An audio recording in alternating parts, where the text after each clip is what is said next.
Hey guys, welcome to the channel. Thanks for coming back. In case you're wondering why you're seeing a StreamYard logo instead of my logo up in the upper right corner, is because for some reason they're just blocking me out of my paid account. I don't get it. I'm logged into the right email and everything, so sorry about that. All of my banners and intro and everything. Anyway, as I think you've seen from the thumbnail, we have a kind of an interesting, from the title of the video, an interesting talk today. I'm here with Katherine Olson, who I think some of you may know. She's an ex-Sewerk member. She's hello, Katherine, and her fiance, Jonathan Christensen. So, Katherine, why don't you go ahead and just, for people who don't know, give yourself a brief introduction. You just called him Jonathan. Yeah, I know. I screwed that up. Sorry about It's that. okay. Okay, so yeah, nobody calls him Jonathan, but I right. get it. I won't do it again. It's just one of those days. I mean, it started with the BTs who attacked my your my StreamYard. Yeah, it's like, what is going on? Maybe it was the same ones on the dog earlier. Oh no, that's my dog. Okay. The dog's a beagle. The dog is psychotic. So it's a sweet dog, but beagles are hunting dogs in there. Okay, so a lot of people will know me. I've been with Mark and Claire's some of their videos. Right. I've been with Aaron. I've been with I've done a lot with Alex. I've been like around to various channels, and me and Mitch did one like 6 months ago or something, and we kept saying we're going to get back together. Yeah. And so I invited John with us. John is the one who basically got me out of Scientology and out of the Sea Org, and is the reason, a big part of the reason why I'm sitting here right now. And yeah. Great. You're also sitting there because we found each other after Scientology, and we have a parasocial relationship. Exactly. Parasocial friendship. Because I originally saw your story and learned about John. I guess I formalize people's names. You know, some people cut their names down. You know, they meet a Jonathan, they say, hey, John, and I meet a John and I go, hey, Jonathan. It's just some weird, you know, LA elitist thing that I do. So yeah. So I saw you on Chris Shelton, and your story was just mind blowing, and I reached out. Plus, you know, you were working in middle management. I was working at the Ant, and I was at your office, the building you worked in, many, many times. Yeah. There's a very good chance we rode in the elevator together at some point. That's right. So when I saw you, I felt like you were, like we were on the same team. We just never met. So, exactly. Yeah. And I saw you in the a long time ago when you were on the Celebrity Mag. Oh, and then I kind of heard your name from time to time and kind of knew you were around, and that was it. Yeah. And yeah, I was a big fish in a little pond, that's for sure. And Jonathan, you know, tell us a little about yourself. John, I'm going to keep doing it. John, I'm sorry. I'm just like, I'm incorrigible. That's all right. I had an acting teacher a long time ago who just couldn't stop calling me Jonathan. Oh, boy. Until his name was David, and I finally started saying, he would say, Jonathan, step up to stage right, will you? And I said, certainly, Dave. And then he hated that, so he stopped doing it. Anyway. Okay. Well, it's good to know I'm in good company, John. Well, yeah, one of two people. Yeah. So I'm happy to be I'm happy to be a member of that crowd, but I'm happier more that you're here, because I think your whole story. Oh, the honor is all mine. We'll do 5 minutes of that, and then we'll get going. So now you're a creative. You're in theater. You're in film. And the thing that I want to ask you is, you know, this stream, I want it to be about the sort of the kind of typical person's view. Like, you know, we're all very engaged in this. It's a very toxic and to some degree very powerful cult, but it's small. It's like a rare disease. Yeah. It's like a disease that only 35,000 or 20 to 35,000 people have, right? And that kind of makes it hard to get the attention. And just so everybody knows, John has never been involved in Scientology. He's never done a course. He's never walked into an organization. None of that. Right. John, why don't you tell us a little bit about that story? I think it starts, you knew Katherine from when originally? Oh, when we met? Yeah. We met in September of 1992. and then somewhere in the winter of 1993, I don't think either of us remembers exactly when, we were separated, and Mhm. in April of 2020 is the next time I heard from her. And And where did you guys meet? What were the circumstances? we met in we met in Silverton, Oregon, which is where I grew up and where I went to Mhm. high school. I was out of high school by that time. She was in high school. She had just moved here, what, 6 months earlier? Is that right? Something like that. Yeah, it was in the summer. Yeah, and so we met here, and there wasn't anything special about the meeting place, but my sister introduced us. I think either that or a mutual friend of the three of us introduced us, and we just hit it off immediately. I never felt a connection so fast in my life. Mhm, mhm. So you guys were high school friends, sweethearts? Well, I wasn't in high school, but Yeah, but I was He was an older man. a couple of high years- school yeah, adjacent. yeah, Yeah. I I was just near because the that sounds a little pervy. I sat, So yeah. Well, I didn't want to mention the fact that I, kind of hung out across the street with binoculars and stuff like that. yeah. You were driving an ice cream truck, though, right? Oh, No. no. Yeah. I Okay. just drove a really, really wide Buick that had all sorts of stuff on it. No. You No, could there's fit. nothing creepy. I was Yeah. my sister had asked me to come pick, my sister is 3 years younger than me, asked me to come pick her up, I think, and take her home. And Katherine lived like about 5 minutes away from that, so picked her up there. Oh, nice. Okay, so then she Then goes yeah, my completely off your radar. yeah, my sister Right. got involved in Scientology. She got me and my mom in, and then we all moved up to Portland and joined staff. And then I joined the Sea Org in LA. Just about under a year, about a year after that. It was pretty soon after that. And I was in LA on Hollywood Boulevard in the Hollywood Guarantee Building, which probably some of these viewers have been seeing recently on these Right. live streams that these wild TikTok people are running around doing and yelling at buses and stuff. Anyway, that's the building I worked in for 25 years. Yeah, so you were one of those the TikTok crowd, the crew that you've been referring to, that you just referred to. They kind of swing over from the test center over to the Hubbard to the Yeah. They go and they Hollywood try to they try to talk to people getting on the buses and Yeah, whatever, so but now they're just going and parking in the alley and closing the gate, and then they don't, all they see is the security, couple yeah, security guards and stuff, and Yeah. that's about all they have access to. yeah, but just the fact that they're there is fantastic. I mean, never have so many people who know so little about something create such a big effect Yeah. on it. Yeah, it is interesting because Yeah. that's true. They don't know anything about We don't Scientology care. except that it's a cult and Yeah. they want to get rid of it. Yeah, And they know there's that people it's that have bad. had bad experiences. Yeah. Yeah. Yeah, and that's Exactly. enough. So essentially, you were one of those people that was getting on the bus that they were waiting for. That's right. That's right. And I've seen those type of people. And I was there during the whole anonymous, when all the anonymous protests Right, were going on. Right. So Yeah, you and me both. yeah. Well, we can talk about that later, if we still have time. So then at some point, okay, so let's just stop right there. So from your perspective, John,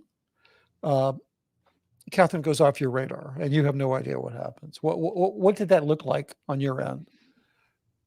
It was it was I was just beside myself with incredulity. And we had really started to become close, and suddenly that was just jerked away from me. And I remember it was beyond sad. It was just I was so overwhelmed by incredulity. I can't believe she'd just disappear. I can't. Why would she just disappear? And a mutual friend of ours had given me a little piece of paper with a phone number on it, and said, Katherine wants you to call her at this number. And this was how much later than when after she disappeared? I'm not sure.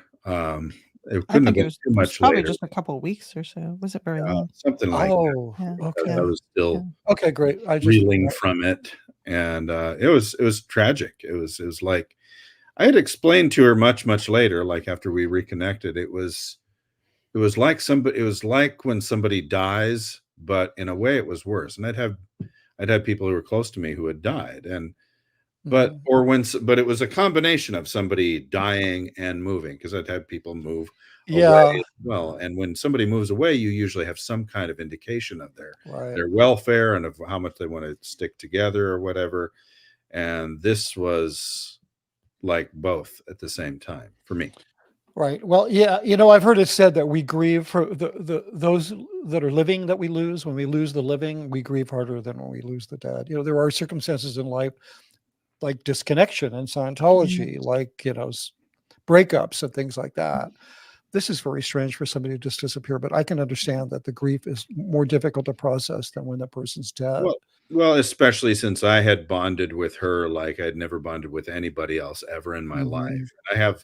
I don't get me wrong, I have some really great friends. We have both together had some really great Mhm. friends, but this what I had with her was extraordinary, and there was nothing else in my life like it, and then it was gone. Wow. Well, you're Yeah, both very fortunate. I kind of skipped this part, but the reason why we ended up in Portland was because we got involved in Scientology. We we're kind of going to course and attending courses and stuff, and we were still living in Silverton. I was living down here with my mom in Silverton. We're back in Silverton, by the way. That's why we keep saying down here or back here or whatever. We're actually back in Silverton. We're actually renting the house where I grew up. I'm Yeah. sitting in the place where I used to sleep when I was a little kid. Oh, nice. Yeah. There. I have to say, the more you guys talk about yourselves, the more there's kind of a very circular rhythm to your story. It's amazing, really. Yeah, it really is. So we were still in Silverton, and we are going to attending courses, Scientology courses up in Portland. My mom and I were. And then she decided at some point to leave the man she had been with, who's very abusive for many years. And she decided that that's it, we're leaving. And so she packed up the car, pulled me out of school, and we left up to Portland. And it was partly to get away from him and partly because she had just asked her parents. She just asked her parents for money to do another Scientology service. Wow. And then they went to their priest, and they got a bunch of not so good information about Scientology, and then Right, called her and said, right. "Oh my, no, it's a cult. Get out." And she's like, "No, you don't understand. It's fine. It's okay. It's not a bad thing." And then she told the person at OSA, the director of special affairs in Portland, and she said, "Oh, you should get out of there right now. They might send somebody to deprogram you." Mm. So she wanted to leave right away. Did they use the word deprogram? Oh yeah, absolutely. Yeah. Well, By Absolutely. yeah. implication, admitting that you were programmed? No. If I can speak to that, Yeah. John, if I can speak to that, the church was aware. Their viewpoint is that they had attackers, people like the Cult Awareness Network, that would kidnap religious adherents for money and deprogram them. You see what I'm saying? So they were basically saying, look out, somebody might deprogram you, which is this criminal activity. To some degree, it was a criminal activity. It was kind of being done for money. There were cases where some Like using the language of the enemy to, they will deprogram you. well, it was they weren't even it was the act of deprogramming was considered a crime. They didn't consider that they were programming anybody, but they considered that somebody would take a fee to kidnap you and deprogram you. Yeah. So Yeah. it's really more like that. But so it's like, and there was cases. I mean, there were some cases of sexual assault. A couple of people went to jail. Programmers who were paid money to kidnap kids, teenagers, young people, and then take them off to a cabin in the woods. And it was a bad scene. I mean, that's not what you needed to be deprogrammed from Scientology. So, but I think you get the idea that that's why they would say, oh, somebody might deprogram you, meaning Yeah, exactly. bad thing. Exactly. So that's why I suddenly disappeared from Silverton. Interesting. Okay, so Yeah. John, now there you are going about your life. Scientology is somewhere. You're not necessarily associating Catherine's disappearance with it, right? I'm sorry. Could you say that? You're not particularly associating Catherine's disappearance with Scientology, like No, not until I called her. right, and that was only a few weeks At later. that point, I just had no idea what had happened. Well, no, I should say. But you knew that we friend were in said- Scientology Hmm? before I that. did. I did know that, but it didn't Okay. occur to me to connect those things. Our friend Megan had said, "Well, Catherine moved." Mhm. Wow, she moved. She just moved because she was there Just- one day and gone the next. Yeah, that's a Scientology euphemism for disappeared. She moved. Oh, well, I this guess friend was not a Scientologist, but Ah. I mean, because it was true, they had moved, and right. if you were to go to their house, which I didn't, then the only person left would have been the man she was talking about. Right. But I had no idea what was happening until I had called her, until I called the number that was given to me, and then Okay, it was great. extremely clear. Right. Okay, great. So then a lot of time is going to go by between then and when you helped Catherine to extricate herself from Scientology, right? Yeah. A lot of time's going to go by. 87 Now, years. during that time, I want to ask you about what was your opinion of Scientology? Like, how did it, what did you notice out of the corner of your eye? What was your impression of it? Because I take your opinion to be kind of representative of a lot of people. And you are the kind of person that they would love to get into Scientology. You're educated, you're creative, they're not looking for lazy, stupid Well, I people. They wasn't want, then, but well, okay. So, but- You but- were still creative. oh, yeah, you were You were awake. very creative. Yeah. well, Yeah. I understand what you mean. and Yeah. So, what did I think about them from the time she left? yeah. Or What did you see? I mean, it's hard for me to say because I went from, my story is entirely different. But I was sort of, everything I saw about Scientology, I didn't see it before I got into it. I wasn't even aware of it before I got into it. Oh, wow. But Yeah. you see what I'm saying? You were aware of it for a long time. You never Yeah. got into it. But what were your impressions? What did you see? I'm trying to put my thumb. I'm trying to get a pulse on what is public opinion. I mean, obviously, when you have a couple of 100,000 people that are known about who follow channels on YouTube who never had anything to do with Scientology, to me that is the kiss of death of public opinion. Scientology, if you're listening, you don't have to do surveys to find out what the public opinion is. You could just look at what people on YouTube are watching. Your public opinion is shit, and if you were smart, you would talk about it. You'd actually address it, but you're not smart and you never will. But my point is, what did you see? What did I see is that, well, I'll start by saying there has never been a point ever, even for a moment, that Scientology has had a positive connotation, has not been looked at positively by Right. Now, the other thing is that should be taken into account is the fact that there has also never been a point where I've not been personally affected by it, because the first time I had ever even heard the word Scientology was from this nice lady right here. And she's the first one who ever mentioned it to me. And from the very hearing of the word, just the word alone gave me a negative impression. However, to skip past that part to when after she left, because of what I understand happened to her, I did not have a good impression of it then. And I tried to pretty much shut it out anytime I would think about it. And anytime I would hear something, every once in a while I would hear somebody talking about it or people talking about it. It was never good. I never heard anybody, like you were saying, they were saying, oh yeah, well, what are you going to be, a Scientologist or whatever, some kind of thing. It was never, ever in a good light. Right. Yeah. And, Because earlier when we spoke, you mentioned, and you didn't want to offend me, and you didn't because you were talking about work that I had done. That you mentioned infomercials, the infomercials for Dianetics that you saw back in that would be probably mid-90s. sounds about right. And Catherine, you probably provided some research from surveys and so forth when you were working Yeah, in I'm middle sure I did. management. Yeah, you Yeah, probably yeah, provided us with some of the information that we use to make up our BS yeah, propaganda yeah, crap. exactly. Well, but you had said, like you have said, you made a dangerous cult look good, and Yeah, to the I'd say it was very clear that you knew your audience. It was very clear that you knew who your target audience was, and that there were well, people yeah, who yeah. buy this, and it. Yeah, they were broken people. I mean, we were targeting people. Well, it's a long story, and I'll get into it in a minute. But I'm just going to interject this one thing because you brought it up.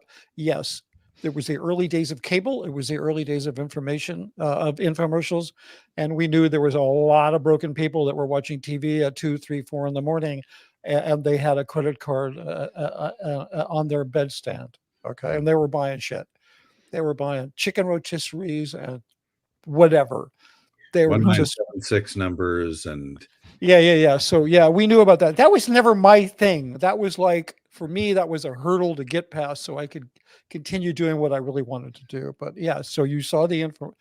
We well, I called worked them. at night a lot of the time during that time, during the 90s and during the early 2000s. I worked at night most of the time because of whatever job I had. And so when I got home, I lived by myself for quite a long while, and I usually had the TV on for like, Jay Leno or whatever it was, Right. something late night. And once it got really late, then I started hearing all these commercials that Yeah, and back then, all it was televangelists and infomercials. I mean, after 2 in the morning, everything else was just, and that was before 24/7 streaming and yeah 24/7 and news. so this is on, well, in the Portland area, it's channel 12, and that's what was on. And but once it got really late, all the really kooky stuff started to come on, and I wouldn't even want to hear it. Most of it was just I would have it on the background I was milling around my apartment or whatever, doing stuff, and I would have it on. And when infomercials came on, I would almost always tune those out. Yeah, I would always tune those out, except there were a couple of times when I saw one for Scientology, or you're probably right, it's probably just Dianetics, and I do remember them talking about Dianetics. And I was interested in that because I thought, oh my God, that's where Catherine went. And the more it did not take any time at all for me to respond negatively to it. Yeah, you were watching it for intel, basically. You were like not watching it because you were interested in it. That kind of makes it sound calculating, and it makes it sound like I was formulating some kind of plan. And I certainly no. I don't mean that at all. But I mean if it's a matter of maybe here I can learn something about what happened. Like, right. That's what I mean by watching exactly. it. That's exactly it. Maybe I could. Yeah, it's the same reason why all these people from busted relationships consume like all this narcissist videos from pop psychologists. They consume it endlessly. People want to know what happened to them. Yeah, and it's I mean, what better way to make somebody who doesn't feel important, who feels like the world is conspiring against them, to feel like, well, what better way to get that person into your community than to say, well, you're actually not a reject. You're actually elite. Yeah. And you can join us. We're elite too. Yeah. Well, if you go to automatically rejects, I'm just saying. No, you're right. No, because everybody, I mean, here's the thing with Dianetics, without getting into a big long thing, but this idea of the reactive mind, that there's a subconscious mind, that it's always recording, that it's the source of all your pain, your fear, your neurosis, all of your unpredictable behavior, and everybody has one. So all of a sudden you have something to rest your unsettled emotions on. All of a sudden there's a cause for your dysregulated emotions, and it is not, so that's a big thing for people, and so basically Hubbard is saying you're a ticking time bomb. Everybody's a ticking time bomb. You need to get rid of your reactive mind because you're a ticking time bomb. And he even like applied his favorite Cold War trope, which is all out nuclear war, saying, look, this is what we're trying to do. If we don't handle the reactive mind, this world's going to be destroyed in a nuclear war. I mean, by nuclear weapons. In the beginning of the Dianetics book, you remember this, I'm sure. Katherine, how many times did you read the Dianetics book? Did you ever? Yeah, yeah. Yeah. It was funny because I came into Scientology before I read Dianetics, and I read Dianetics. Yeah, a lot of people. I'm like, wow. So I'm just the effect of my reactive mind. And then when the basics came out, I reread Dianetics again, and then I think I read it 3 times after that. Yeah, because I was just trying to understand it. I'd like to add that every once in a while, after we reconnected, when she would start to send me little passages of stuff, Dianetics is actually the thing that came the closest to making sense. It still did. Well, because it was stolen from some therapies that were popular when Hubbard wrote it. He kind of retooled a couple of different therapies, so it was, it wasn't Xeno and the body thetans and all this crazy. Oh, I didn't know anything about that until much later. Right. And I certainly didn't discuss that with her.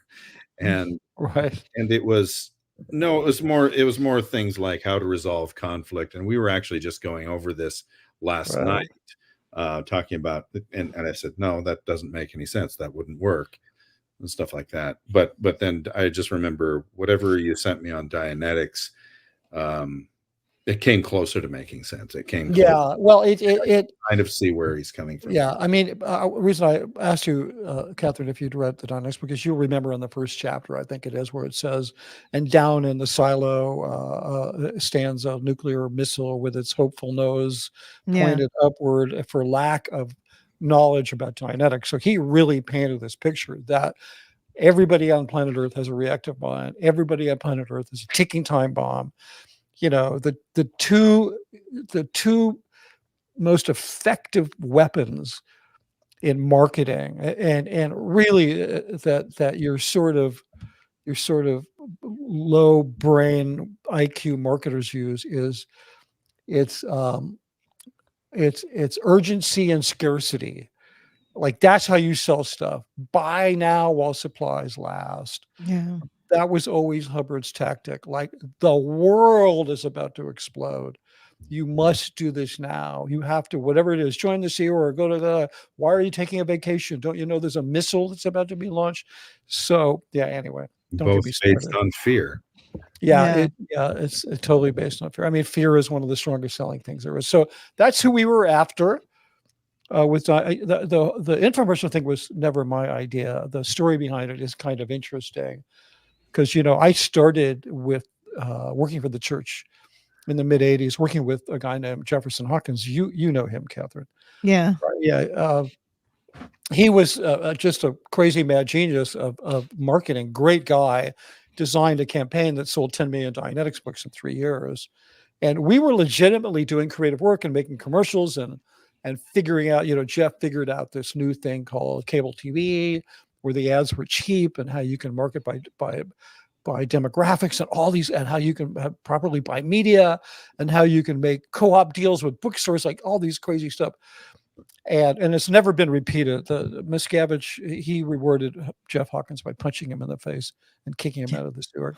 Yeah. But at some point, the whole marketing unit was pulled up to the Int base, and those guys disappeared off my radar. And then I did some other work for the church amongst my regular commercial work. And then David Miscavige had ordered me to be recruited to come up there and direct films because they'd never been able to do it. And then when I was up there, I don't know where he got this idea, but he said, we're going to do infomercials for Scientology. Maybe Jefferson had something to do with it. I don't know. I kind of don't think so, but he might have been exploring further ways of exploiting cable to sell Dianetics books. And then Miscavige was like, no, we're going to call them documercials. What I mean, I remember saying to him, you tell me one like quality product that has ever had an infomercial. Porsche, Apple, just name it, like anything, just name products that people know and trust, and I mean, even inexpensive ones, they don't make infomercials because it's horrible positioning. And I said, "Why do you Yeah. want to do that? Why do you want to put Dianetics on an infomercial like it's a like a convenience kitchen utility?" And he said, "Well, we're going to call them documercials. We're not going to call them infomercials." They give you a Is, kick in the is stomach. that what you saw, John? Did you see any of those? Yeah, I'm sure he did. He saw Dianetics. The first one we did was with Michael Fairman walking around on a set, and then we'd cut away to these recreations of. I feel like I saw more than just a Dianetics infomercial or documercial. Yeah, thank I you. because because but it might be because I already knew about it because Katherine had mentioned to me what Dianetics was, and I retroactively am thinking I thought it was I saw a Scientology infomercial that was like a half an hour long, Yeah, and I don't. that No. also that featured Dianetics, but I could just be conflating stuff or Yeah, because they never did anything remembering at all. like that for Dianetics. They had to waste $100 million and create a I book. I wanted to mention something or ask you Sure, something about sure. what you just said about documercials and Right. talking about, well, who's ever bought a quality product? And wouldn't the objective be, well, because like I think of a casino. I worked for a casino for a number of Mhm. years, hated it. And I think of some casinos that are after, the $1,000 bill, the few $1,000, but figuratively Right, right, after the few $1,000 bills and right. but a lot of them, the corporate run casinos are after the $1 bill, Sure, millions and billions of $1 bills. sure. And so they get more for that. And so I was wondering if that might have been the answer to that. So, well, we could put out a quality product, or we could get or we could put out a product that more people are going to respond to. Well, I mean, the simple answer to that is L. Ron Hubbard mandated by virtue of a marketing statement he published, which said books make booms. In other words, I meant to turn that off. Sorry about that. In other words, here's from the blanket fort. Here we go. Lasers. It's not turning off. Okay, it's not turning on. Sorry. Yeah. You keep putting Yeah. your thumb up, and you get a little thumb up. Yeah. So yeah, bubble on there. I know. I do that. So there it is. Yeah. So yeah, I'll turn it off. It's like you have the thing is you can't turn it off permanently. Every time you go into a video platform, you have to then it's Apple is really they're going to change that. So anyway, when the Dianetics book first came out, it was a huge success. It legitimately hit the New York Times bestsellers list. There was a bit of a real Dianetics craze for a while. Then the whole thing petered out. Hubbard went bankrupt. He lost the rights to publish his own book. But he always looked back on that. And then in the 80s, he started writing these policy letters where he said, you know what? We need to have another boom. Let's push the Dianetics book. So there wasn't any consideration of price point or in terms of a better, or a quality product, because they consider Dianetics to be like book one. I mean, that is a quality product. And Hubbard mandated that the way you get big is you sell books. Those 10 million books that campaign sold, that resulted in the biggest boom in the history of Scientology. In the 90s, a ton of people got in, and then it all just went off a cliff because there was nothing there. Yeah. And Dianetics ended up being nothing more than a Trojan horse for Scientology. A lot of people got in the 90s. I mean, the change in the 90s, early 90s, I'm working for gold. And when I would travel, I'm flying somewhere, you're in business class, you're talking to some dude who's whatever, he's an attorney or whatever. And he says, so what do you do? Which I fundamentally consider to be a rude question, because it's basically asking, what class are you? Are you rich or poor? Or what? It's just, I never ask people, what do you do? If they want to volunteer, that's fine. And I would say, initially, I'd say, I make films for the Church of Scientology. And people would say that's very interesting and want to know about it. Then by the late 90s, if anybody asked me that on an airplane, it would be like the next thing they'd say is, hey, stewardess, can I move my seat? I mean, it was such a radical change because their reputation was just sinking. By 2000, it was horrible. I mean, I started just lying about what I did. I wouldn't really lie. I would try to be funny about it. I would quote a line from John Waters pink flamingos, and they'd say, what do you do? And I'd say, well, I supply babies to lesbian couples. Hey, no offense. Okay. That's a pro LGBTQ reference to a John Waters film, but I would just say something like silly to kind of, use humor throw as them off. well, just use humor as Yeah. a defense mechanism. But yeah, it got pretty bad. Diversion as well, like in order to just change the subject and The same thing. I mean, it's like when you use humor to like as a defense mechanism, you make a joke about yourself to that. But it got really bad, and it was like it used to be like people were really interested in that. I say, oh, I make films. They're like, they'd seen those ads and they thought they were good and this, that, and the other, and then it went off a cliff. And it was all coincident with Miscavige like pulling the whole marketing. I mean, it would have gone that way anyway, because Scientology is just this horrible, toxic machine, right? And there have been times when some really good intended people kind of were able to influence it positively, but it always ends up going back the other way. But yeah, I think as soon as Miscavige really gets his hands on it, because when Jeff Hawkins was doing it himself, away from the int base. Yeah, he was doing it in LA. Yeah, exactly. They were selling all these books. Yeah. And then they decided to move him up to the int base, and the whole marketing unit. They moved the whole marketing unit up there. They decided to start doing those ridiculous infomercials. They never were able to recreate the Dianetics. I mean, they kept trying, and then they'd consult with me about what kind of ads they should do, and then it's a funny thing. They'd pull the stats out, and like the stats from the early 80s were up here, like off the charts, and the stats from the 90 on were down here, right? Like they couldn't even put, for you stat freaks, they couldn't even put the stats pre-1990 on the same graph with the ones after 1990 because they would crush them into a flat line. Yeah. So they just pretended that never. It's funny. John, do you remember the Dianetics commercials? The ones that were like, that went do do do do do do do, like the music and then page blah blah blah. Did you ever see those when you were a kid? I might when I was a kid. Yeah, I mean, I saw them when I was like, I didn't know. I didn't. If I did, I wouldn't have been aware of it. I had never heard of Scientology or Dianetics until you started telling me about them. Yeah, right. But I used to see those when I was young, and I remember I asked my mom about it. I'm like, what is that? She's like, oh, it's something really, really complicated and hard to understand. And it was ridiculous. Okay. I wish I would have found another way to get off of drugs. That's all I can tell you. It sounds exactly like what you would say when I would ask you, okay, tell me about this. You'd have to. Yeah, just read a book. Why would I read that? You need to read this book. What you think? Yeah. And like that's because there's such stringent policies on, especially if you're dealing with brand new public and you're trying to get people in. There's such like it's really pounded into you that don't explain Scientology, don't explain Dianetics, just get them to buy and read the book. Don't try to explain it to them. Yeah, the whole thinking behind that, at least the expressed open thinking, was that Hubbard was like, you'll never explain it as good as I can, so don't even try. Yeah. And then, which is ridiculous, because this is how ridiculous that organization is.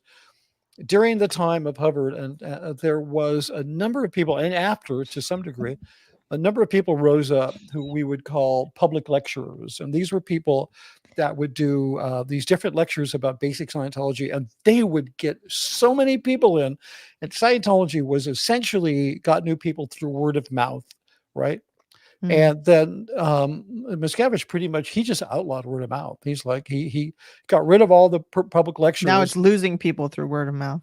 Yeah, exactly. But what he did was, we had this public information display, like you've seen it at the test center. You go in there, there's a bunch of displays, you push a button, and he was like, he didn't want the staff to talk. He's like, just walk them over to the machine, show them where to push the button, tell them how to pick a video, and get the hell out of their way, because I don't want some kid in Eastern Europe who's been in Scientology for 2 weeks to be explaining what it is. Like that, like it, because he hates people anyway, and he trusts nobody in the Sea Org except his girlfriend. It's true, right? He really does. He really doesn't like people. No, he doesn't, and he really doesn't like Sea Org members, and that's what Sea Org members who are in there need to wake up and realize that he despises Sea Org members. He does not consider himself a member of the Sea Org any more than the President of the United States considers himself a member of the military. He's just the commander in chief. but he'll put on a uniform at an event. It's just like, Well, he doesn't anymore, though. He doesn't wear uniforms anymore. Well, he does. Right. Except he stopped wearing them around the Lisa McPherson thing. Because they tried to call him Captain because Miscavige. Yeah, they tried to say, I don't run the Sea Org. Yeah, he said, exactly. I'm not in charge of Scientology. Yeah, so he's like, look, I wear like $7,000 Italian handmade suits. I'm not the captain of the Sea Org. Yeah, because they tried to nail him on the McPherson, on the Lisa McPherson thing, but he was like, well, I don't give them orders. I didn't order them to do anything. Yeah, which is, we know, it's the total lie. Yeah, because if they can show that he was the head of the Sea Org, which they can show runs all of Scientology, then he's liable in a wrongful death suit. Yeah. So yeah, he was pretty livid. I mean, I talked to him about that. He was like, he flipped out one day, and I just happened to be there. We were outside walking to dinner, and he just flipped out, and he was like, "What's that?" I said, "Oh, he's unhappy." Yeah, he was really. Well, people didn't like it when he was unhappy because your life could become very miserable. Not me necessarily, but a lot of people. And he went on a rant one day about how I would just happen to be there, and he walked up to me and he said, they're trying to nail me like that I'm captain of the Sea Org. He said, I know what I'm going to do about that.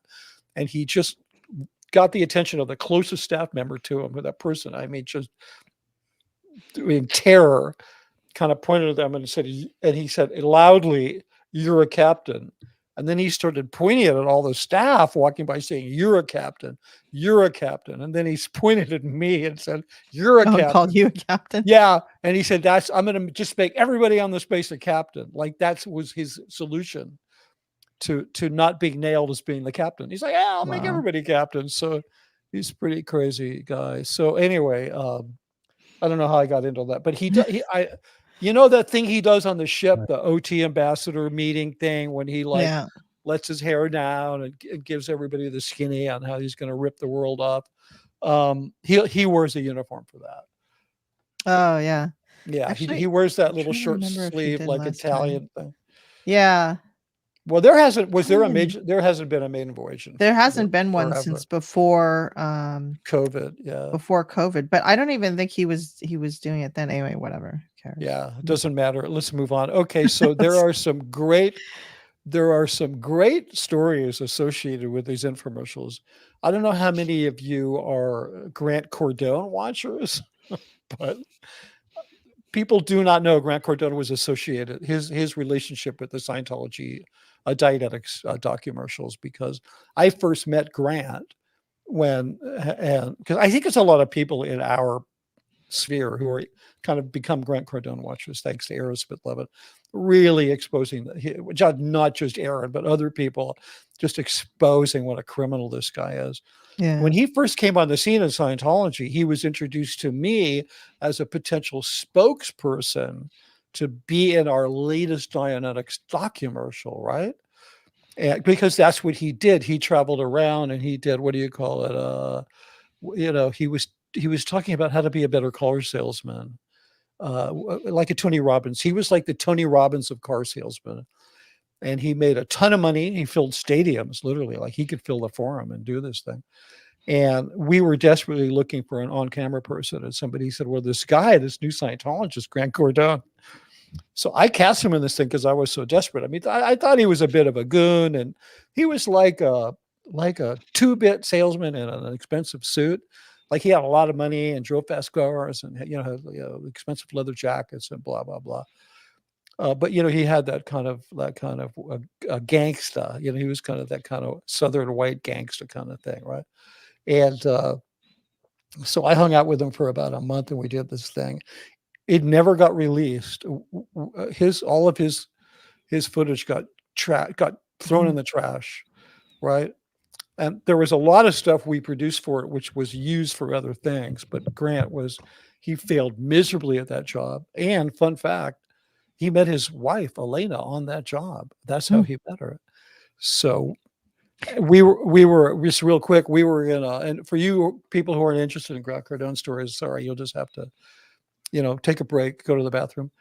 But we were shooting in downtown LA, and I had cast his wife, Elena, in a little part, teeny little part. Like she had to walk up to her boyfriend outside a nightclub and slap him in the face. That was the part. Because, we did a lot of that stuff, pain and unconsciousness, right? Yeah. Bad. Dianetics. Yeah, just full of, like, I shot so many ambulances at car wrecks, and I was just like sick of it. So anyway, I'm sitting in the motorhome with Grant, right? And then this Elena, I didn't know her. I cast her from a headshot because it's such a small part. She walked into the motorhome to, check in with talent. And she came in, introduced herself. And I said, "Oh, talent, they're set up on a table outside. Nice to meet you, blah, blah, blah." And then Grant was just like monosyllabic, who is that woman? You have to introduce me. And I'm like, "Dude, I'm not going to pimp for you. She's right outside. You can go introduce yourself." It's just not my role. It's a really bad look for me to go that say, "Hey, a friend of mine wants to meet you." It's like, that's not why I'm there. Yeah. So later he commissioned a graphic artist to actually illustrate the story of their meeting. It is just such a fiction. Like, it's this whole glorified kind of thing. And Elena, pistol packing mama, Elena, she was interviewed, I don't know, on some internet show, on some channel and they asked, "How did you and Grant meet?" And then her version of the story is that she was in a commercial that was shooting in downtown LA. She made it sound very glamorous. And that Grant was a friend of the director and came by to visit him. And that's how they met. So it's complete BS story. So even in life, those guys can't keep their stories straight and tell the truth. So yeah. I forget, Mitch, did you ever work on any of the events? Like I didn't. I was didn't not the work on event guy. There was a very sharp division. Basically, when I've written about this, it's because it's a really interesting phenomena. But gold was set up by L. Ron Hubbard to make films. Miscavige repurposed it to make events and films, and it was a nightmare because both of those things can't exist in the same place without really torturing people.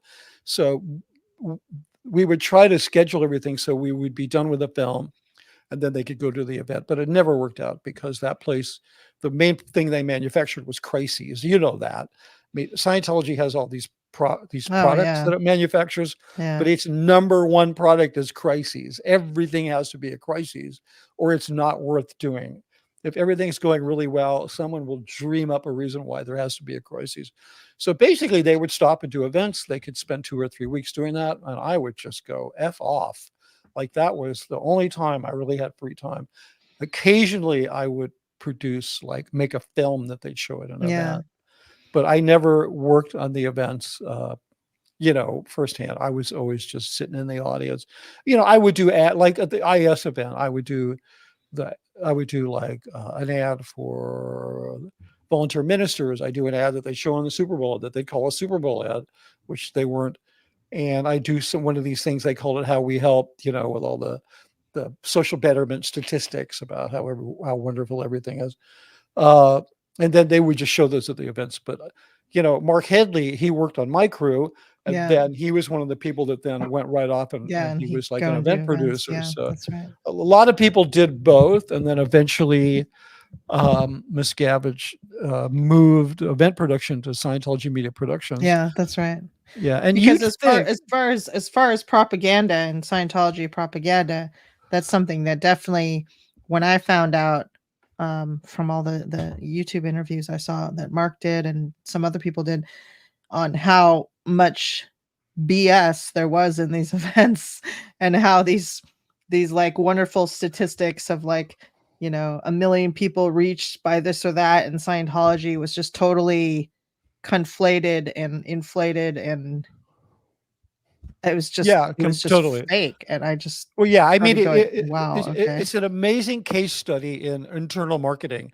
You silo a group of people, and then you create at a very high level. You create this material, this media, which paints this picture of what a great job they're doing in the world, and then those people feel really good about engaging, giving their time, giving their money. And it's like this sort of self-perpetuating machine. And those people that are watching it, and I know this because I was one of them, and then I slowly figured out why am I only asked to do these ads for an event, but then I'm being told that these ads are the way we get our message out to the world? No, this is a message to the people of the event, and Right. nobody else, because Right. nobody else cares.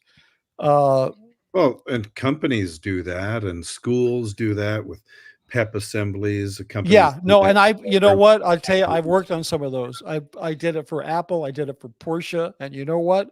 Those guys are then releasing meaningful products that are not hurting anybody. Okay, that's a Oh, I real. wasn't Yeah. trying to legitimize it. Yeah, no, we're talking about. Yeah, no, you're right. Scientology didn't invent internal marketing. That's a Yeah, fact. They just think they did. Yeah, no, but they they don't even think they did, but they figured out how to weaponize it as a tool for keeping people indoctrinated and giving money. I mean, I didn't work on the events. I mean, the worst thing I was in, I mean, my big crime in Scientology, if you want to call it that, I don't, because I don't feel guilty about it. Because I don't do guilt or shame. I mean, these kids that were trapped in these hotels in Florida, that were these child auditors or 14-year-olds.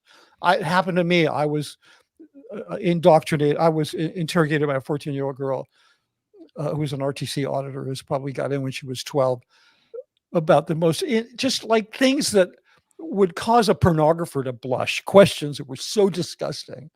You get what I'm saying? So I made instructional films that they used to teach those kids how to do that auditing. Yeah, because of all the technical films. Right? Yeah. So, that was my role in the thing, but at least I'm trying to hold myself accountable for that.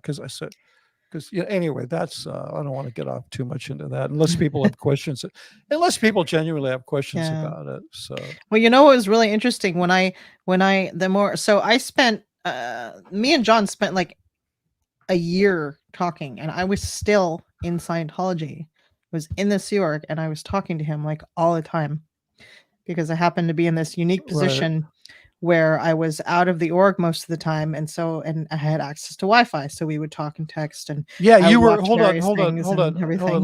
Let me just explain. You were transferred to an org in Ohio. Yeah, that's right. Because Columbus. Miscavige was playing musical chairs with the idea. Well, it's because they couldn't get enough staff to open the org. Because if they would have recruited all the public in Ohio, they wouldn't have anybody to come in and take courses and get auditing.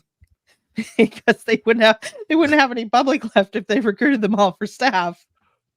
Yeah, exactly. They couldn't get anybody, right? Yeah. They couldn't get it. So he just took these poor, overworked, talk about wage slavery. I mean, this is like mental slavery, wage slavery, like every kind of slavery you can imagine. It's just like a shell game, like a 3-card money. Well, we'll move them over here so it'll look good. And then COVID hit, and you guys got frozen in place. That's right. We were all at the apartments, which was actually we were in the best possible situation or best possible circumstances that any Sea Org member on the planet, I'm sure, would have wished they were where we were. Yeah. Because we were just in our apartments, 4 people to an apartment instead of like 8 people to a dorm. And yet, stuck in the middle of LA. So, and yet, as you've described to me, you still dreaded it. Even though this is the best of the worst, it was still. It wasn't good. It was the best of the worst. It was the most. Just like for me, and boy, I did not suffer the way so many Sea Org members suffered. I mean, I had my own brand of suffering, but it was not that. Yeah. But even with that, when lockdown happened, it gave so many of us, myself included, an opportunity to disengage. I mean, I left, that's when I really started disengaging, because they were like, they said, if you want to keep working for us, you have to come to the base and live here until the pandemic's over. Oh, wow. They wanted you to go to gold, right? Not to S&P. Well, yeah, because I spent 5 days a week there. Usually I had a place up there and blah, blah, blah. They were like, no, you stay here. And we didn't know. Because I'm sure they thought you were going to bring COVID back and kill everybody. Oh, yeah, they were insane. I mean, these are people that were literally dipping their shoes in bleach. And they're already in the middle of nowhere. So where are they going to get COVID? They're already so isolated. It's but I think a few people out there still managed to get it. but I wouldn't do that. I said, no, I'm not going to do that. And they couldn't put up a fuss about that. And then literally like layers of trauma. It's a bit of a much to go into now, but started falling off of me. Like my phone would ring and my heart wouldn't jump into my mouth, like I wasn't looking for tripwires in the woods like some ex-Vietnam vet. You know what I'm saying? Because you're so conditioned to like the interaction those people put on you. I mean, it's insane for SEERG members. Well, you know what? It was insane for me too. Just not on the same kind of level. Like, yeah, you have Sunday morning off, but you're going to come to a meeting at 7 a.m. so we can make sure that you didn't hop the fence. Then we'll give you a couple hours off. I mean, I didn't have that stuff, but yeah. So the trauma started falling. Rachel Hastings is another one who just like the lockdown afforded her that opportunity. And I also, there's no accounting of this, but I do believe an unknown number of Scientologists, once the pressure to interact, to come down to the org stopped, they all went, you know what? This feels better. This actually feels better. It feels good being away. Yeah, it's kind of nice, I'm like, it felt great. It felt great being out of the org. As soon as I had to go back to the org, to the building, I felt horrible. I'm like, I do not want to be in the building. That's the part I was talking about. Yeah. The other day, and like every time you would have to go back, no matter what was going on, you still dreaded going back. Yeah, it was just trauma. You'd feel it in your body. You remember, Catherine? You would feel it in your body. Yeah. Like if somebody said, "Oh, COB is coming to the building for an inspection," literally, you would get a rush of adrenaline. Like, what is going to be the outcome for me on those? Yeah. Am I going to get in trouble for something? Yeah, not so much. Am I going to look at him wrong or not stand up fast enough or something? I was not in that position until the very end of my career working for them. For me, it was just like, I knew that the people around me were all of a sudden going to up the pressure on me to make sure I got shit done. But he and I weren't going to have a problem because we didn't have problems. That was like, we were friends, which that is one of the most severe ways that you get manipulated and love bombed. Okay. Is like being David Miscavige's friend. That's like being friends with a mafia boss. You were going to pay a real price for that. So, but I'm not here to bitch and moan about my story, because it's nothing compared to what these kids went through and what SEERG members went through. I'm just here to give some testimony and to just give some accountability because I just, I want those. I so hope that some of these kids who are, they're now in their 30s and 40s and like, I want them to look at me and I want them to think, well, thank God one of the adults, one of the parents, because I was a Scientology parent, has just come out and said, you know what we did was wrong and it was all fucked up. And that I just hope in some way that helps people to clear some of the wreckage out of their pathways. So, it first started with my kids. Like I really wanted to do that for my kids. Anyway. Yeah. So when when we were over the course of a year, when we were talking, when I was in Columbus and I was still right.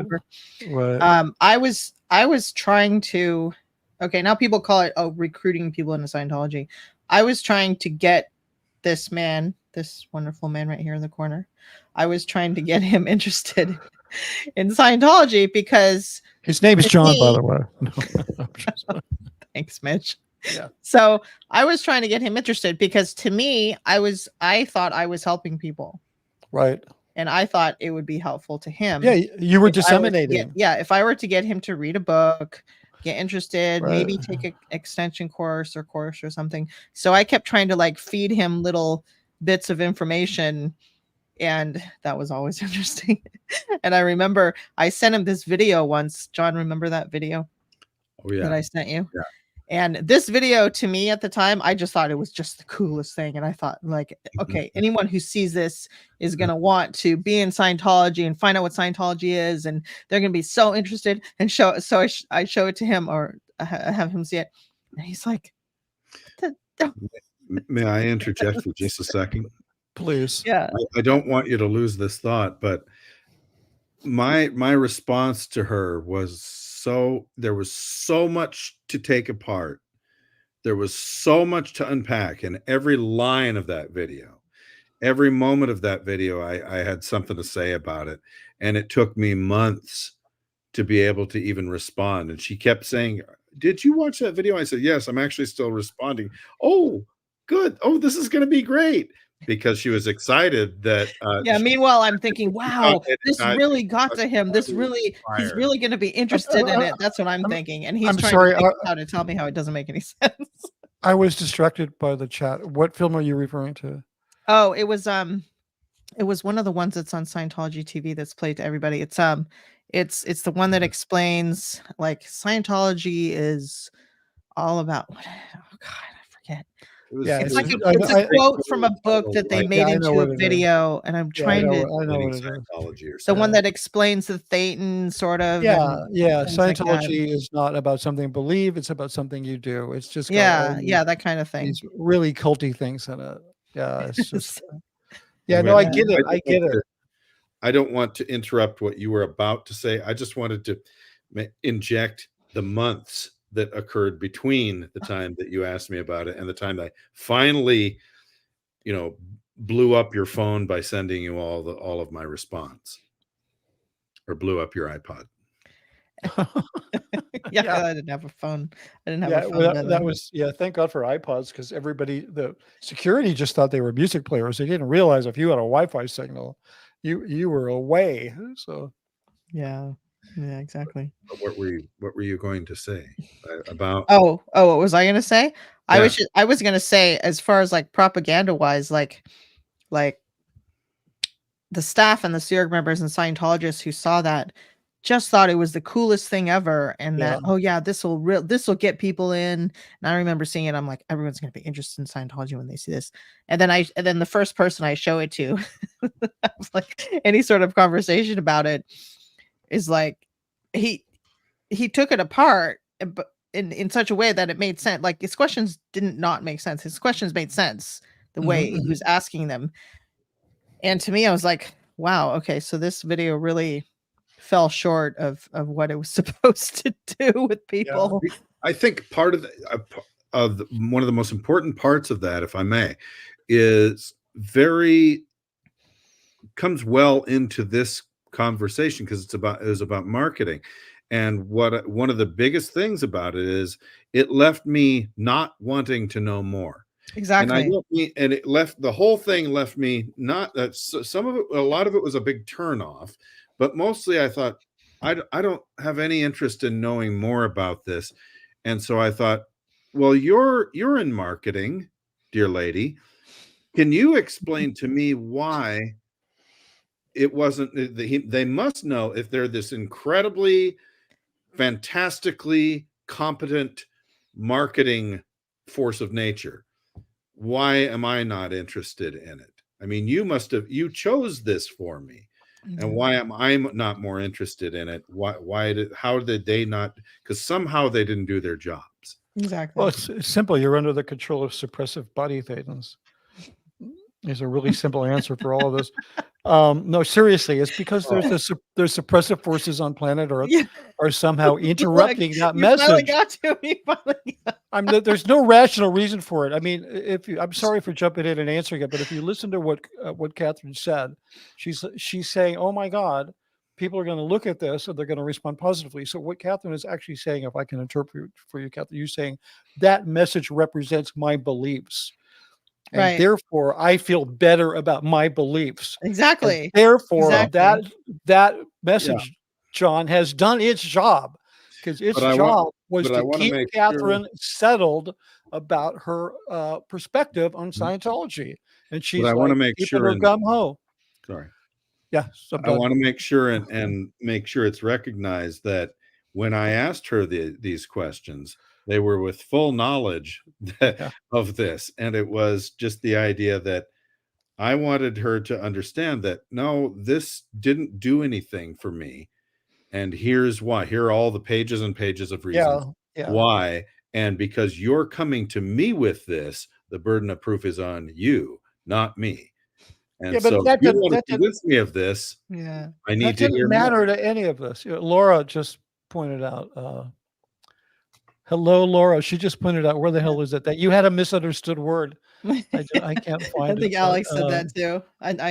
So that's why you didn't get it. Which word did I not understand? You had a misunderstood word. You had a misunderstood word, but I Yeah, want to but make sure to none answer of Laura's question, by the way. Yeah, She go asked, ahead. Laura FM asked what made me so interested in Scientology in the first place. What made me personally interested, aside from the fact that my mom was like demanding that I take a course when I was like, "Oh, I'm not really interested. I'm going to study psychology. I'm not interested in this really." And then she got me to take a course. And I was like, okay, that's kind of cool. It's kind of fun. It was like a communication course, success through communications, which I thought was kind of fun. And I was like, so. But then I saw that L. Ron Hubbard had written a book called Art. And I am definitely an artist. So I was like, oh, I want that. So that's what made me interested. And she tried to sell we me just that. lost Mitch. We just lost Mitch. Where'd he go? Host. Okay, we're going to take over Mitch's live stream. I think you offended him. Yeah. No, I think sorry. Finally, well, we were going to take over your live stream, Mitch. Yeah, you can, and you would do a great job. You mean this book? Yes, I'm sorry, yes, I had to go that's grab the book. That's the book. That's the book. Yeah, right that's there. What's the book that you tried to sell to me? That's one of them. Yeah.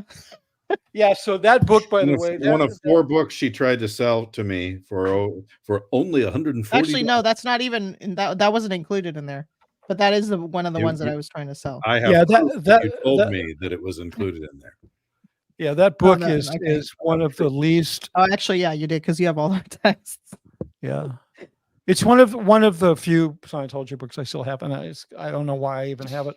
But it's actually a compilation of Hubbard's policy letters or his technical bulletins about the field of art. The art series, right? Yeah, Jeff Hawkins and Jefferson Hawkins and Jeff Levitt and I have been doing like a kind of an analysis of his stuff in terms of how dangerous it is to, because Hubbard tried to kind of co-opt the entire field of art and set himself up as a sort of a supreme authority on the subject of art and music. It may be worth pointing out, as far as propaganda goes, that one of the most compelling and frightening parts of Hitler's Mein Kampf talks about civilizations and people through the lens of art. Well, this race's art is like this, and this race doesn't have art, and therefore that's why this is the superior race and this is the inferior race. Yeah, I never read that. I living hell out of that, but yeah, I was a big student of, not a big student, but I was a very interested student of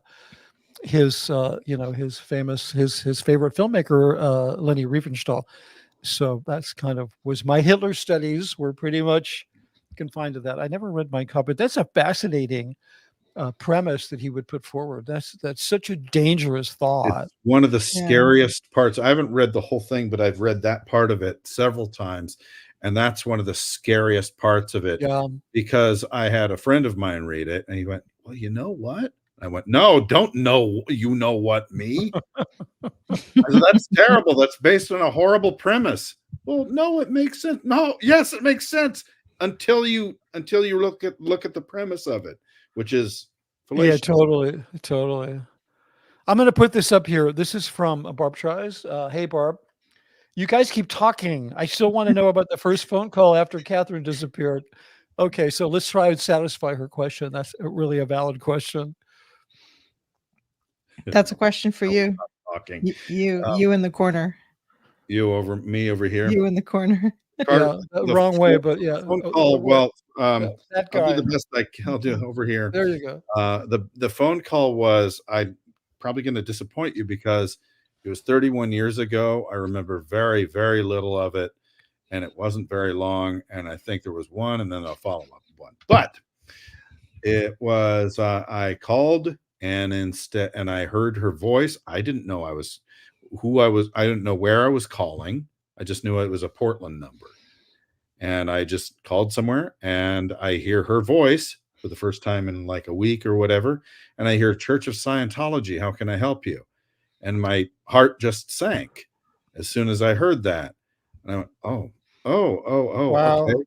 And then so I started talking to her a little bit, and she was really distant. She was really, sorry, but you were cold, and she wasn't unfriendly. She wasn't rude or mean or anything.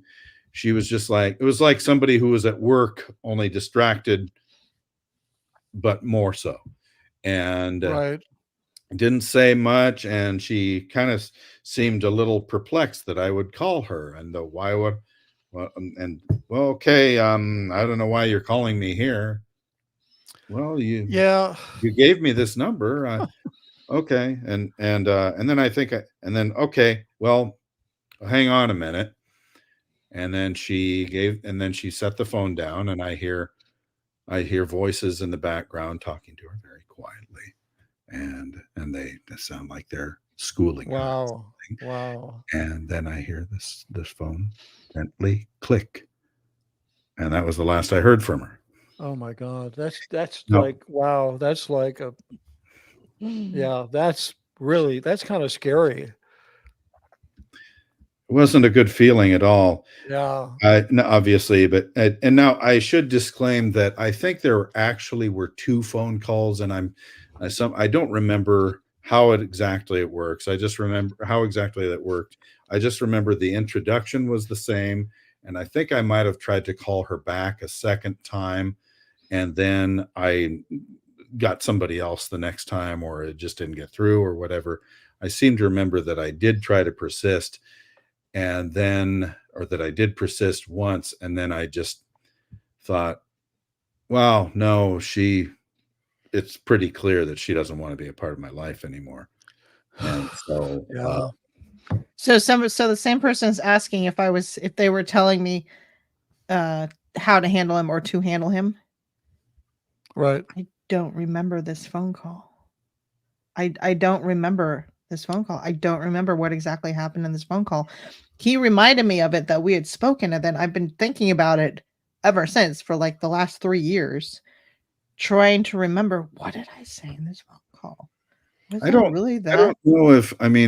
know if there would have been much for you to even handle, because it's not like I called and I said, well, what are you doing with them? Why are you doing that? Right. Yeah. I think because I still wasn't convinced that this was something totally bad. I was just convinced that it sounded like grade A 5.5-star bullshit, but I didn't think it was, I didn't know if it was harmful. Yeah. I didn't know that it was a fraud, and I didn't know it was a cult. So I Right. don't think I would have Right. been trying to talk you out of it. And so I was just trying to find out where you went and Trying what to talk happened to to me. you. Right. It was really I a don't want social. to get back to my life. Well, yeah, people, they don't have time to socialize. It's just like, it's not like anyway. In which case, I mean, even without knowing anything about Scientology, I can and could appreciate then the idea that, what, you're calling this person at work, what are you, Yeah. you're not supposed to socialize. So I could appreciate that. But then I thought, well, why did you give me this number then? You gave it to me. Yeah. Our friend said she wants you to call her at this number. Yeah. Right. Yeah, and I don't think I'm almost positive I didn't like have the idea that I like should disconnect from you or something, or that you were an SP or anything like that. I didn't even really know what an SP was at that point, or what they consider an SP. I don't think it was anything like that. I just think it was just, I think that I was like just in this totally new environment. I was meeting all these people and just like totally got sucked into it, because they just love bomb the hell out of you, and everyone's so nice, and everyone's your friend, and you're kept very busy as a staff member. And yeah, anyway. Yeah. So I'm not going to miss this opportunity to both acknowledge your relationship and embarrass the two of you. But this says, Barb Trice says, this is a great timeless love story. Y'all should write a book. No. And you should. It's like, you should at least make a short film, John. It's a great, even if it's just in photos and narration, and you don't have to. He's working on it. Really, bless your heart. Yeah. Well, hey guys, you hear that? Something. Ask and you shall receive. Something's coming. Yeah, that's we already have the beginnings of that. It's in a very different format, though. It's in a private format right now, or it's in a private location right now. But the head of my department, I call him the head of my order, at the video and film production school. Right. Saw this because this was my final project for last year's class of his. Right. And he definitely, somebody in the class had said, so I don't know if you're thinking about developing this further. And the instructor said, yes, the answer is yes. So that was a good go ahead for me. And Yeah, so you got green lighted as a project. Yeah. Nice. So, Oh, hey, Jeff. Yes, Jeff we Hawkins showed up. His ears must Oh, have good. been, There's Jeff. his ears must have been I want to ringing. meet him. Yeah, you Yeah, need to meet Jeff. Jeff is Jeff's wonderful. a great guy. Jefferson Hawkins says the constant crisis is part of the control mechanism.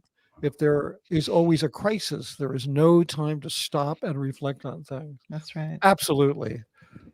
Yeah, Jeff, that's absolutely right. I used to point out that one thing you would never find at the Int base would be a place. There was all these beautiful gardens, all these grounds, everything was beautifully landscaped, but there were no benches anywhere. You could never sit down anywhere and reflect. There was a couple of sort of decorative benches in front of the castle because it was kind of, it made it have a sort of a more welcoming view for the visitors, people who visited the prison. But I used to joke about that. I'm like, even those benches, like someone's going to write a knowledge report if they see you sitting there. Because it's like, oh, that guy's idle. Yeah. Like stopping and reflecting. I think you could agree with this, John. The self-reflection, stopping and reflecting, taking a deep breath can be a really crucial part of an artist's process. I don't care whether you're writing, directing, acting. You need to do that. Sometimes it's taking a breath and staring at the clouds as they go through whatever. Yeah. And that's just what you're talking about, I think, is really an extension of being yourself and responding to what makes you feel alive. And I explained to Katherine many times, I opined to Katherine many times when she was still on the inside. I said, do you realize that this is part of the reason they make you work 100-hour weeks? And the reason they make sure that you're exhausted all the time. Yeah. And they don't give you almost no breaks ever. So they don't want you to, she talked about, I went back to see my family. It was only for like 2 days or something in 1997. Right. And all you did nonstop was worry about and I said piling up for you when you got back. I said, boy, if they give you a chance to decompress, then that could be really risky for them because they could lose a lot of free labor. Yeah. Well, I think a lot of us in a way were decompressing during lockdown. Yeah.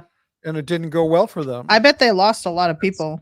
Yeah. I there's no, for that. We wouldn't be here, yeah. I mean, I think, look at the ridiculous situation going on at the Oregon Austin. I mean, they've got like 4 people who are just, trying to entertain each other and say, yeah, we're almost there. We're almost there. But yeah, I'm sure that just like, it was really, I think the combination of social media, what's happening on social media and coming out of the pandemic is really tough for them. I mean, they have enough money to last for a long time. I mean, let's not forget what Scientology is going through right now, pandemic and social media aside, there's nothing compared to what the Mormons went through. And, they were also, because they were illegal shoot Mormons on site. They lynched their leader. The Mormons they were feared. They had the largest standing army in America before the Civil War, and just like Scientology, Brigham Young, he illegally trafficked recruits from Europe and then drove them across the country, killed a lot of them to Salt Lake City, where he tried to dig in his heels so deep that they never be able to kick him out. Does that sound like Clearwater? Like we don't right? Like in LA. I've had enough conversations with David Miscavige about how the Mormon Church is organized, including him sending a whole bunch of us up to BYU TV to say hello and see what they were up to when we were setting up Scientology Media Productions. We spent a day touring around that place, and I have numerous conversations with him about how the Mormons do their thing. And he took the Church of Scientology. He took it from being a service-oriented organization, although it sold junk, but at least it sold something. It's like, you know, it was service based. That's where it got its money. Today it's donation based.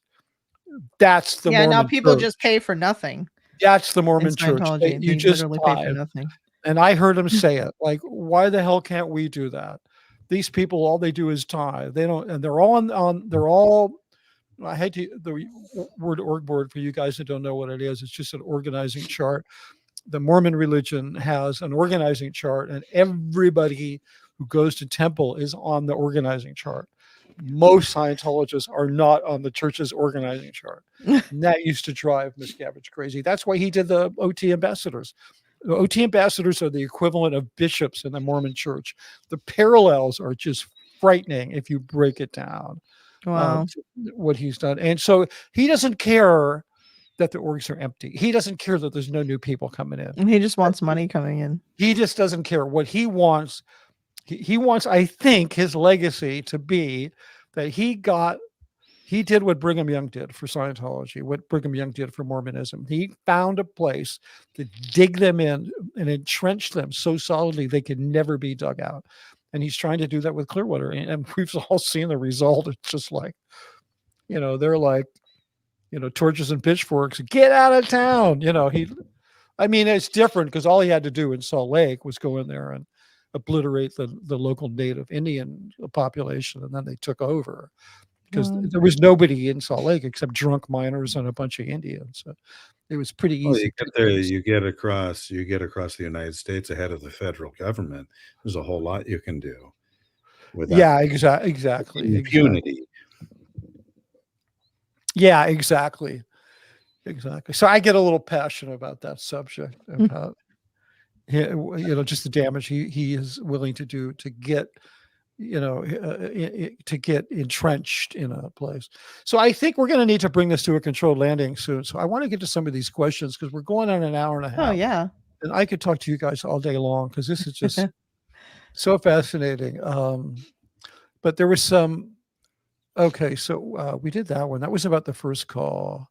Okay, here's a little break. I'm sorry, some self-serving promotion. Right. You can check out my book here. You can go to Amazon. It's on Barnes and Noble. It's on Google Books. It's on Apple. I'm just trying to get. You're doing the audio book, right? Yeah, I am. That's why I'm trapped in this little sound hole. Yeah, and I'll tell you, if anybody wants an update, it's not going particularly well. Oh no. Yeah, well, I'm not an actor. I mean, I directed hundreds of hours of audiobooks. Nothing I really chose to do. I mean, I did the Dianetics book, is like 8 hours a day for weeks. I did a bunch of books, Scientology books. I've never done other books than that, and so If you need voiceover, you know my email. Yeah, no, you have a great voice. Do you do voiceover work, John? You should. Your voice is. I've done some voiceover, and I want to do more. And but no, it has to be in my. It has to be in my voice. People want to hear it in my voice, and the thing is, I'm learning to do the kind of performance I need to do so that it's me, because I was so like over directing myself. Anyway, it's coming along. And I appreciate you bringing that up. But thanks a lot, Barb. Thanks for putting that up there. Hey, so Steve Britton. Hey, Steve, how are you doing? Thanks for coming by. He wants to know if I was paid in gold. Yeah, no, I was paid by gold. We all get the joke. No, but I wish I would have been. And in spite of, you know, rumors to the contrary that I was paid millions of dollars, when you over a course of 30 years, when you put that in context, you'd understand why today I'm threatened with homelessness, because what happened to all that money, and with taxes and mortgages and, you know, paying for. And I'm sure they try to pay you as little as possible as well. Oh yeah, no, I mean, there was a period. Yeah, yeah, they did. But and also the amount of work that I did. But no matter what they paid me, it's the fact that they would even bring it up as a way of saying, you know, you're a bad man because we paid you a lot and now you're betraying us, or that anybody would bring it up as a negative point. They forget that I made hundreds of millions of dollars for those guys, and I have no ownership over anything. I gave up a career. You know, it's not how you pay creative people like that. So that's always such a ridiculous argument. The idea that I paid you for your services, so you owe me. Yeah, exactly. Nothing. That's why you paid me. I gave you the service. You paid me for it. Okay, Where? Laura wanted to make a comment when you asked me if I did it at Benson. I said no, and Laura said, "Hey, Laura, nice to see you. Hey, it was great. I met Laura for the first time.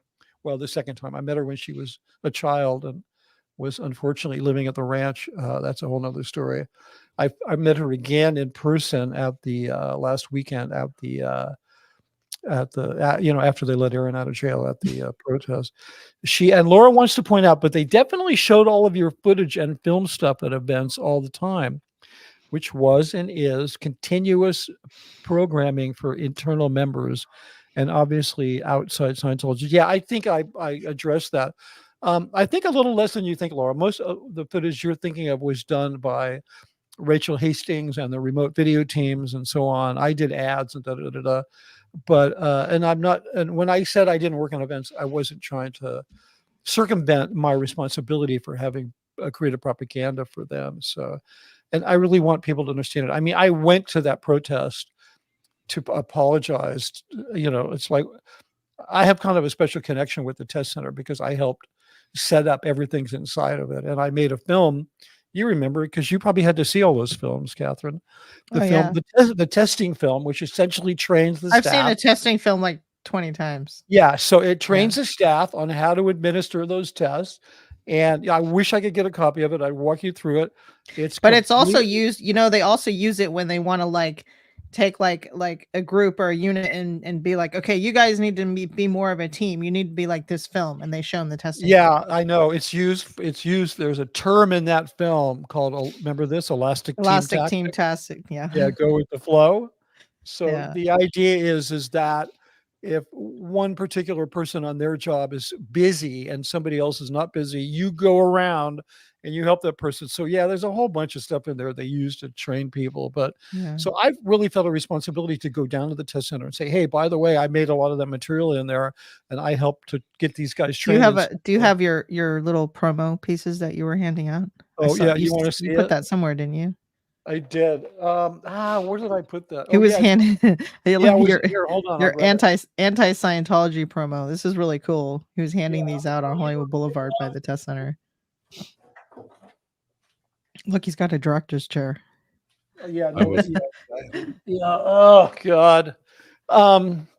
Yeah, they love doing handouts at the test center, right? I used to do those when I was in Columbus. I did like thousands of those. This was my handout. Can you read it? It says here, I'll read it to you. That says rated C for cult. Public warning. The content inside the Scientology test center is rated C for cult. Inappropriate for all audiences. Okay. So he's handing these out to people on Hollywood Boulevard. Yeah, and then on the other side, there's a little illustration. And no self-promotion on here. My name's not here. The title of my book is not on here. Well, that is partially the title of my book, but it doesn't even say it's a book. There's a little teeny web address down here, and I was very careful not to be self-promotional because I didn't want to do that. Yeah. And on the back, it says the videos inside the test center are all lies and propaganda. I know because I created most of them. I am here to publicly apologize and warn you to stay away. I think that's really cool. Yeah, so that was. I think that's really cool because those videos have been shown to a lot of people, and they're like all like they're in every organization in the world. So the fact that you're saying I made these and I'm sorry and I want to apologize and like get out of there, that's good. No, because I thought if I could just turn my back and walk away and go, I am so done with everything Scientology, including speaking out against it. You know what? I just want nothing more than to have nothing to do with it. And I thought, well, that's kind of screwed up. Because it's one thing for William Good to stand out there and say, it's a cult, it's a cult, it's a cult. Bless his heart for doing that. He's just an amazing guy. But it's like, what should I be doing? I mean, this guy, he just knows Scientology is evil, but I know how it does the evil stuff it does. So I need to go down there and apologize. Then, so I ordered these, and I have to tell you, my son picked them up for me, and he came back and he said, oh, by the way, the guys at the print shop, when they handed it to me, they were cracking up. They thought this was the funniest thing because it had one of them taped to the box, and apparently the guy looked at it and just cracked up and gave my son a big smile. So Scientology is universally hated. So anyway, so that was, that's that. But thanks for bringing that up. What do we got? Something from Apostate Alex. Don't forget, Mitch. Yes, you did that. But if you weren't there, someone else would have. There's someone right now making those films. It's not your fault. Yeah, thank you, Alex. It's not really a matter of fault or blame or whatever, but I was the one who did it, and so I'm the one who can deconstruct it. Like, I think it's important to do that, just to bring a level of understanding. And this is one from Steve Britton I want to address. This is about a comment I made before about the how problematic it is to be quote unquote David Miscavige's friend. And Stephen Britton says, that's an interesting point, Mitch. Is Tom Cruise trapped by his friendship with Dave? 100%. I mean, I saw their friendship blossom in 1990 when Tom came up to the international base. He was living in a cottage next to mine. I'd see them racing around like on the dirt bikes, like two little boys who were like separated at birth. And I mean, think about it. Tom Cruise considers David Miscavige to be like his closest friend or whatever. That David Miscavige has destroyed all of Tom Cruise's marriages. He has personally seemed to engineering them out of existence. He's estranged, caused him to be estranged from his one biological daughter, made sure his other adopted children never see their mother, and that they're trapped in a cult. And then he's reflected by virtue of his own personality disorder. He's reflected Miscavige to the point of he himself becoming like an abusive cult leader. Well, meanwhile, Miscavige is mirroring Tom Cruise to model himself as a super celebrity who flies in private jets and has all this privilege. This is a bad, what do you call that kind of a relationship? Like, it's just a bad relationship. So is Tom trapped? Yeah, he is. I mean, he's also accountable for being willing to mirror the evilness of David Miscavige. But yeah, I believe he's really trapped. I got a lot of criticism for saying that Tom Cruise is David Miscavige's biggest, I really mean most high profile victim, but he is. He's not, I mean, I don't feel sorry for him like I feel sorry for the kids or Scientology or Sea Org victims, but he really is a high profile victim.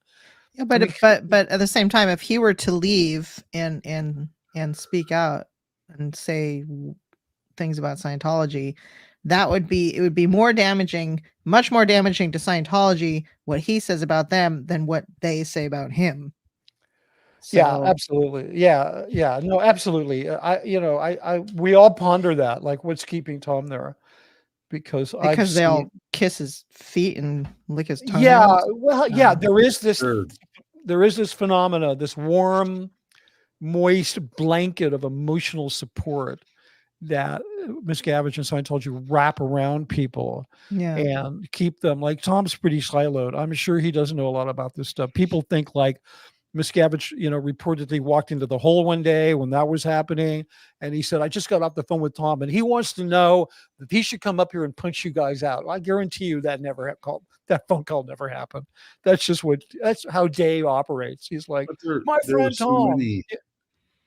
But there are so many things that keep people in places like that. And at least one could be just the gambler's fallacy. Like how the longer you're in it, the more wrong you have to admit that you were. Yeah, and the longer you have, it's like you have to admit that somebody did take advantage of you, and they did it for a long time. Yeah, and that's part of the tragedy. Yeah, but that's also one of the things. Oh, Katherine, can you answer this? The longer you were away, you take 3 steps away and you're like, oh shit, what was I thinking? You're kind of, oh shit, what was I thinking? Then you're a couple of miles away. Now you're screaming it. Oh shit, what was I thinking? You're screaming it like as loud as you can. What was I thinking? And the longer you get away, and it is a process. And I'm telling you, holding yourself accountable, speaking out on YouTube, on social media, going to the test center and saying, I apologize. That's a bunch of BS in there. Right. You might, they might be able to tell you that guy is an angry apostate, but I made that shit in there, angry apostate or not. I know that it's bullshit because I was brainwashed when I made it. And now I've been able to extricate myself from that. So, Tom could do a lot of damage, but, I think if the reality distortion machine that's holding him in there got shut off, if that was possible, I think he'd call his daughter. I think he'd have all hell to pay. I think he would disappear for a year and not talk to anybody. I don't think he'd hold a press conference, but I think it would be, or either that or Miscavige would have him assassinated. I don't know. all of a sudden one of those stunts in Mission Impossible would go bad, right? Yeah. Anyway. So listen, that's it for the notes. You guys are amazing. Both of you guys you're inspirational. I'd love to just talk to you anytime. Everybody who joined in, I really appreciate it. I hope this was helpful for you and entertaining. And I don't have any of my banners to put up because Steamer just everyone buy Mitch's book. Yeah, that would be nice. And leave a review. I've gotten just some amazing reviews. And please, if you subscribe to my channel, thank you. If you've hit the like button on this video, thank you. And with that, I would run an outro, but I don't have one because we can all sing. Just kidding. Exactly. We're gonna all wave bye together. Ready, guys? See y'all later. See ya.